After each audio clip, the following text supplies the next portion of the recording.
જે કામ ન થાય ને એને પહેલા કરવું એમ. 1995 થી 2000ની સાલ સુધી ત્યારે તો થોડું ઘણું સારું હતું, માર્કેટ બી ગ્રો કરી રહ્યું હતું.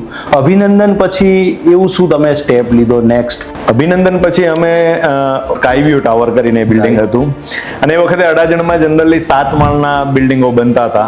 90s ની અંદર અહીં અડાજણમાં 10 માળના બિલ્ડિંગો બનાવેલા, પણ ત્યાર પછી મંદીનો દોર ચાલુ થયો ને એટલે ડેવલપરો 4 માળના બિલ્ડિંગો બનાવતા અને પછી 7 માળ સુધી બનાવતા. તો એવી જ રીતે એક બીજા ડેવલપરના 11 માળના બિલ્ડિંગો હતા, તો એ પોતે 7 માળના બનાવતા હતા, પણ એમને એમ થયું કે હું મારે 11 માળમાં રિસ્ક નથી ઉઠાવ, અને હું પહેલેથી રિસ્ક ટેકર હતો કે ભાઈ જે કામ ન થાય ને એને પહેલા કરવું એમ, એની પર મહેનત કરવી એમ. બરાબર. એટલે એ બિલ્ડિંગો મેં ખરીદી લીધા અને એ બિલ્ડિંગ બી અમે સારી રીતે કમ્પ્લીટ કર્યું. અનુભવ નહોતો, પણ બધાની સાથે મળી, સારા આર્કિટેક્ટો, એન્જિનિયરો બધાને સાથે રાખી અને પહેલું બિલ્ડિંગ, હાઈ રાઇઝ બિલ્ડિંગ મેં 98માં બનાવવાનું શરૂ કરેલું ને લગભગ 20 થી 21 મહિનામાં મેં એને કમ્પ્લીટ કર્યું.